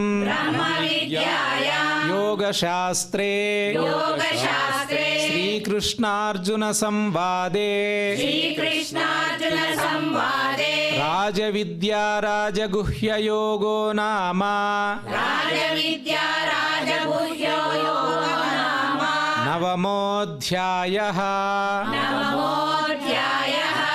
यत्र योगेश्वरः कृष्णो यत्र योगेश्वरः कृष्णो यत्र पार्थो धनुर्धरः यत्र पार्थो धनुर्धरः तत्र श्रीर्विजयो भूतिः तत्र श्रीविजयो भूतिः ध्रुवा नीतिर्मतिर्मम। ಧ್रुवा ನೀತಿರ್ಮತಿರ್ಮಮ. ತಾವೆಲ್ಲರೂ ಕೂಡ ಈಗ 9ನೇ ಅಧ್ಯಾಯದ ಪಾರಾಯಣವನ್ನು ಮಾಡಿದ್ದೀರಿ. ಆ ಪಾರಾಯಣದ ಶ್ಲೋಕಾಂತರ್ಗತ ಯಾವುದೇ ಒಂದು ಪದಗಳಲ್ಲಿ ನಾವು ತಪ್ಪುಗಳು ಹೇಳಿದ್ದಲ್ಲಿ ನಮಗೆ ಆ ಪರಮಾತ್ಮರ ಒಂದು ಅನುಗ್ರಹದಿಂದ ಕ್ಷಮೆ ಇರಲಿ ಎಂಬ ಉದ್ದೇಶದಿಂದ ಈಗ ಕ್ಷಮಾ ಪ್ರಾರ್ಥನೆಯನ್ನು ನಾವೆಲ್ಲರೂ ಕೂಡ ಮಾಡೋಣ. ಯದಕ್ಷರಪದಭ್ರಷ್ಟಂ ಯದಕ್ಷರಪದಭ್ರಷ್ಟಂ ಮಾತ್ರಾಹೀನಂಚ ಯದ್ಭವೇತ್ ಮಾತ್ರಾಹೀನಂ ಚ ಯದ್ಭವೇತ್ ತತ್ಸರ್ವಂ ಕ್ಷಮ್ಯತಾಂ ದೇವ ತತ್ಸರ್ವಂ ಕ್ಷಮ್ಯತಾಂ ದೇವ. ನಾರಾಯಣ ನಮೋಸ್ತುತೆ. ನಾರಾಯಣ ನಮೋಸ್ತುತೆ. ಕಾಯೇನ ವಾಚಾ ಮನಸೇಂದ್ರಿಯೈರ್ವಾ ಕಾಯೇನ ವಾಚಾ ಮನಸೇಂದ್ರಿಯೈರ್ವಾ ಬುದ್ಧ್ಯಾತ್ಮನಾ ವಾ ಪ್ರಕೃತೆ ಸ್ವಭಾವಾತ್ ಬುದ್ಧ್ಯಾತ್ಮನಾ ವಾ ಪ್ರಕೃತೆ ಸ್ವಭಾವಾತ್ ಕರೋಮಿ ಯದ್ಯತ್ ಸಕಲಂ ಪರಸ್ಮೈ ಕರೋಮಿ ಯದ್ಯತ್ ಸಕಲಂ ಪರಸ್ಮೈ ನಾರಾಯಣಾಯೇತಿ ಸಮರ್ಪಯಾಮಿ. ನಾರಾಯಣಾಯೇತಿ ಸಮರ್ಪಯಾಮಿ. ಲೋಕಕ್ಷೇಮ ಪ್ರಾರ್ಥನೆಯನ್ನು ಮಾಡೋಣ. ಸರ್ವೇ ಭವಂತು ಸುಖಿನಃ ಸರ್ವೇ ಭವಂತು ಸುಖಿನಃ ಸರ್ವೇ ಸಂತು ನಿರಾಮಯಾಃ ಸರ್ವೇ ಸಂತು ನಿರಾಮಯಾಃ ಸರ್ವೇ ಭದ್ರಾಣಿ ಪಶ್ಯಂತು ಸರ್ವೇ ಭದ್ರಾಣಿ ಪಶ್ಯಂತು ಮಾ ಕಶ್ಚಿತ್ ದುಃಖ ಭಾಗ್ ಭವೇತ್. ಮಾ ಕಶ್ಚಿತ್ ದುಃಖ ಭಾಗ್ ಭವೇತ್. ಇವತ್ತು ಶ್ರೀನಿವಾಸ ದೇವರ ಒಂದು ಪ್ರಾರ್ಥನೆಯನ್ನು ಮಾಡೋಣ. ಭಕ್ತಿ ಶ್ರದ್ಧೆಯಿಂದ ಮನದಲ್ಲಿ ನಮ್ಮ ಹೃದಯದಲ್ಲಿ ಕೂಡ ಶ್ರೀನಿವಾಸನನ್ನು ಪ್ರಾರ್ಥಿಸಿ ಈ ಶ್ಲೋಕವನ್ನು ಹೇಳೋಣ.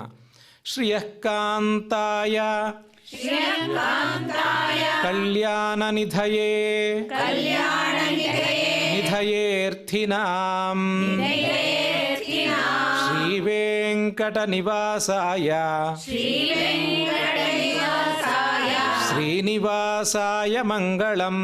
ಶ್ರೀನಿವಾಸಾಯ ಮಂಗಳಂ. ಶ್ರೀವೆಂಕಟನಿವಾಸಾಯ